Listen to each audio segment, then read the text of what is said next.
Hi everyone and welcome to a new video. So today we are gonna talk a little bit about another topic, competitions. Lately I've recognized that there are a lot of questions about competitions and everything that comes with it. Also, I posted a few days ago a picture from my last competition in October on my Instagram, and I got so many responses on that picture and even via direct messages, especially from the girls, that I was like, maybe I should make a video about this topic and answer all of your questions just here in this video. So I have my laptop here because I wrote a few things down, a few often asked questions, and also like mark words that I don't forget to say anything. That is very important. So yeah, let's just start this video.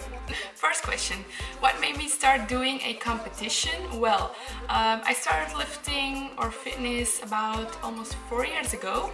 And I just started at a local gym here in my city, and yeah, as I explained before in another video, I have been playing basketball for 10 years, so I have always been very sporty. I also had quite good condition and a little bit developed muscle, but not like it is right now, you know, because it's a whole other sport. In the beginning of my journey, I didn't have any knowledge of exercises or any training programs or dieting.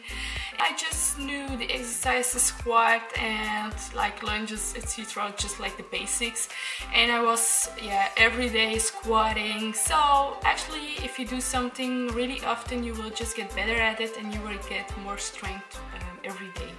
After a few months of training, I was really good at squatting, and the gym owner told me, yeah, why are you not starting with a competition? He was thinking about powerlifting at that moment, but I was not really into powerlifting, or at least I didn't saw myself doing like no, not at all. I thought, yeah, maybe I will do competition, but not powerlifting, but then more like on stage with the glitter and the glam. I did some research about it, and at that moment I was also following a few Instagram bikini competitors, but not very famous people, just like random girls that were just already into competitions. I was thinking about that, and actually I didn't need much time to decide whether I should do it, yes or not. I just said, you know, I don't have anything to lose, I would just do this, and it's a great experience, and I just want to challenge myself, because if we are talking about a challenge, like competitions are really like, I think, one of the biggest challenges besides traveling on your own. Yeah, it's just different kind of challenge. But anyway, I just like challenges, and yeah, so that was a great opportunity to taste myself. So that's a little bit what made me start doing a competition. Let's clear one thing. I didn't have any friends, or let's say just one friend, my best friend. She was actually supporting me, but all my other friends were not like, yeah, you should really do this. They were like, ugh. You know, and my parents also, they were not into fitness at all, and when I talked about competition, they were like, what the fuck, why are you doing this, and blah blah blah. So yeah, I just did it for myself, you know, and I didn't have a lot of supporters, but you don't need that. If you focus on your goal and you really want it, just go after it, no matter what other people think about what you want to do. So that's a little bit the answer on the first question. Let's go over to the next question. Why am I continuing doing this? Because I see a lot of people, especially on social media, and also a few people that I really know here from the neighborhood, that also want to start doing competition as soon as possible. They only see like the glamour and the glitter, but they sometimes forget what comes before going to enter the stage, you know, because it's a long road to go. Yeah, but we will talk about this later in another question. Why am I continuing this? Is because I love the moment on stage, because you know, you have been working so long for this, and you know, like even the day before the competition you are like, oh, you are so hyped, and yeah, it's just an amazing feeling. Like you are so freaking proud, even if you don't know if you are in top 3 or top 6 yet, but just being on that stage is like such a great experience, and yeah, such a great moment of honor actually. So yeah, that. And yeah, I also like the glitter and the glamour, the bikinis, everything, you know. At that day everybody is looking like a princess. So yeah, it's cool. And besides that, like I said in the previous question, I love to challenge myself. I just love it to put, yeah, to go to my limits, if possible, crushing the limits. But it's not always good to do this. But anyway, so that I just like challenges. I have always been a girl who loves challenges, and when I was playing basketball I was also like always one of the most hardest workers in the room. I was never giving up, and yeah, that's like the mindset that you really need in this game. And also, why am I doing this or continuing this? I have been doing, I think, 8 competitions right now, international, national. I have also participated at European Championships 2 years ago in Santa Susana. I have already great experiences from competitions, and I love to do this. I just want to continue doing this and do like 1 competition a year. Why? Because for me it really helps me to stay on track, to stay lean, because you know, I'm a social media model, a fitness model for body engineers. It's important that you are like in a kind of lean shape. They don't expect you to be like to the bone, lean to the bone, but you have to look good every day. And I'm not telling at all that you can't look good when you are super curvy and when you are a little thicker, not at all. But I just want to clear one thing, yeah, it's fitness, you know, and so you have to see, yeah, some lines, and at least in my opinion, for me, yeah, fitness is like having a little bit abs, seeing a little bit lines over the whole body. That's like a little bit my vision on fitness. I know it's for everybody different, and I appreciate it too, so don't judge me. So that's a little bit why I do this. Also, yeah, like I said, I love to do this, I love the challenge and to stay on track with my meal plan, because honestly for me it's not really easy to stay on track when I don't have like a specific goal, you know. And you can say like, yeah, but your social media is a goal, and just like that, but I need pressure. So I also have a personal coach that follows me up when I have a competition prep, and normally I should send him every week updates about with photos, my weight, etc. So you know, I have pressure because I know, oh no, in 3 days I have to send my pictures, for example, so I can't cheat anything, or I can't eat this or that extra. For me it really helps me to stay on track, and yeah, that a little bit. So other question, things you should be aware of whenever you decide to participate. That's like a question that I have incorporated here into this video. It's not someone that has asked me this, but I just want to give you this advice, guys, because I see a lot of girls that just want to go into the fitness, like I said, into the fitness competitions, but they don't know how long the road is to that moment on stage. Yeah, so let's clear one thing, it's a long way, you know. For me, a prep for a competition is normally 12 weeks. Yeah, it can be 13 weeks, but you know, more or less 12 weeks. But I do stay quite lean all year round, so that makes it a little easier for me, and that turns into a shorter prep. But people that are a little thicker, and especially if it's their first competition and they have a lot of body fat, know that it can be that you need to be for 20, 24, 25 weeks on a diet. You know, it depends on your body type and what your body percentage is. But yeah, you know, keep this in mind. It's not from oh yeah, I'm going to eat 3 salads and drink 1 water. No, no. If it was that easy, it wouldn't be cool. That also, it takes a lot of preparation. So I recommend to everybody that wants to participate in a competition and it's the first time, that search you a personal coach, give you advice, and we will make you a personalized meal plan.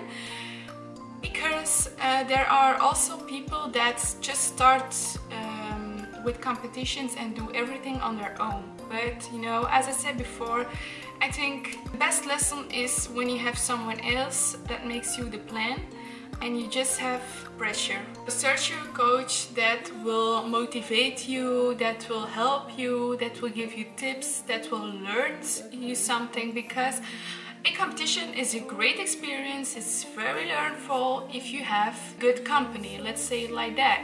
If you just want to do everything on your own, I'm sure, 100% sure, that you will not have the results that you are wishing to have. And it's also good pressure, like I said before, even when you are a little bit losing your motivation, you can have someone that says, hey, come on, 3 more weeks, I want to give you an update in 4 days, 1 week, 2 weeks, you know, and then you are like, okay, you are doing it on your own, you are really your own motivation.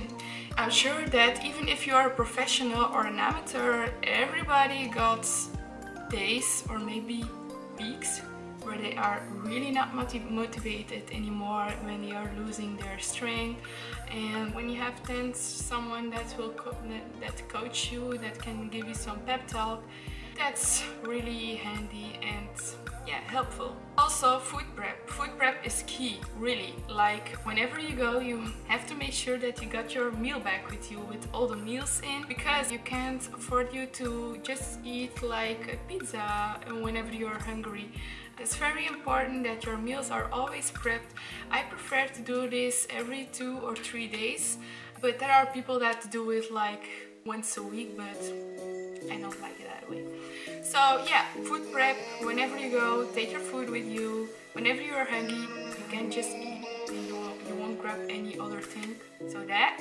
Also, what a lot of people seem to forget, it's important that you still train very hard at the highest level as your body can do, even during the prep, because also people tend to train on a lower level whenever they are on prep, but then keep in mind that maybe you will lose some bump in muscles. So I always train to the maximum. I always try to even go heavier in weights at some exercises, even though when I am on a strict diet. And by doing this, I am sure that I won't lose any muscles, and I will keep, yeah, my mass what I have on off season, on season. Another important thing is training and your cardio, guys. As soon as the competition gets closer, you have to do more cardio, you know.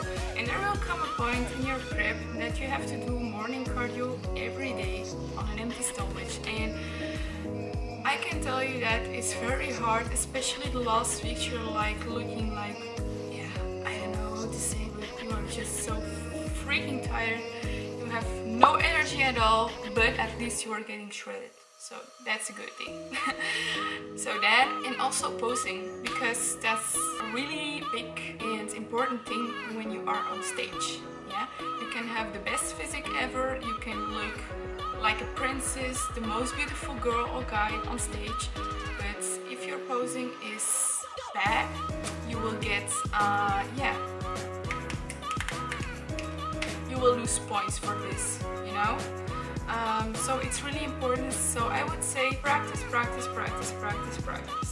Also, yeah, you have to search for bikini jewelry, shoes, etc., makeup, tanning. So know that it's also very pricey.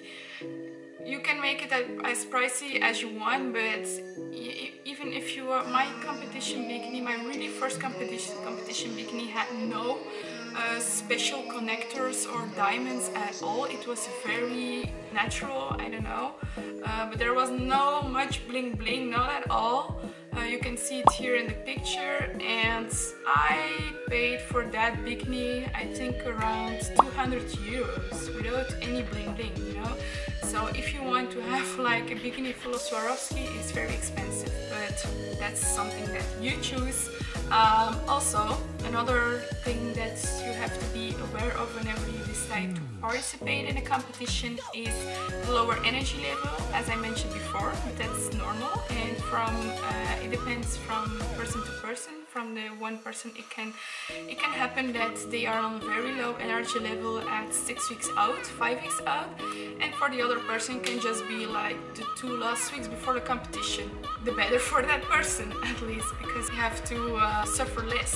But that's not something that you can know before, or at least when you know that you have a good coach that gives you a lot of food and not give you like 1 lick of an apple, 2 bottles of water and a little bit of salad a day, but that really gives you good meals, that you are really fueled for the day, then I'm sure that you will be on a lower energy level, just like 3 weeks out. But then I mean on a very lower energy level, you know, that you are really tired and that you are really like So that's why a good coach is really important, guys. Another thing that I also mentioned before is hard mentally. Yeah, it's not only physically but also mentally. Yeah, and know that also your social life is at the minimum when you are in a preparation, or at least in my experience. Yeah, as I said before, you always have to take your meals with you. So when it's, for example, summer and you are at the beach and you are on prep, you have to take your salad with chicken or fish, I don't know, whatever, in your little tub with you when the other people around you are eating ice cream, for example. So, you know, so it's hard. At that moment you just have to stick to your plan and not say yes to any cheats. So that's a little bit magic about it. And also, yeah, social life in general, maybe a relationship, it's not very cool when it's, for example, weekends and you can't afford yourself to cheat, so your boy or girlfriend just are sitting there like, I can eat pizza but you can't. So it's not very cozy at all. So you also have to keep this in mind, but you just have to search you a good person that shows really have good intention with you and support you. So that, and yeah, that's a little bit everything I think that you should be aware of whenever you decide to participate in a competition. And then we are going over to the last question. Would I recommend people to do competitions? Yes! Yes! Sure, it's the greatest experience ever, I think, you know, especially when you are in this industry. You learn so much when doing competitions, you know, you go to the hardest moments, you create a great mindset for you because you can say no to a lot of things and you can say yes to the things that needs to happen. It's, for me, it's a perfect goal. Whenever you have great solutions, for example, New Year solutions, or just like a goal in general, you know, when you are like, yeah, I have a photo shoot and I want to look the best of myself, then do a competition and plan a photo shoot the week before or the week after, and you will be in your greatest shape ever and you will have the greatest experience ever as well. I say it's the greatest experience, but then, you know, in the fitness industry, let's that be clear, because you people may think, yeah, but there are way more greatest experiences than just doing competition, and that's true. I'm just talking about fitness lifestyle. I would say, guys, do it. Whenever you have any more questions, comment below. I hope you like this video. I hope it's learnful. Don't forget to subscribe here, and see you in the next video.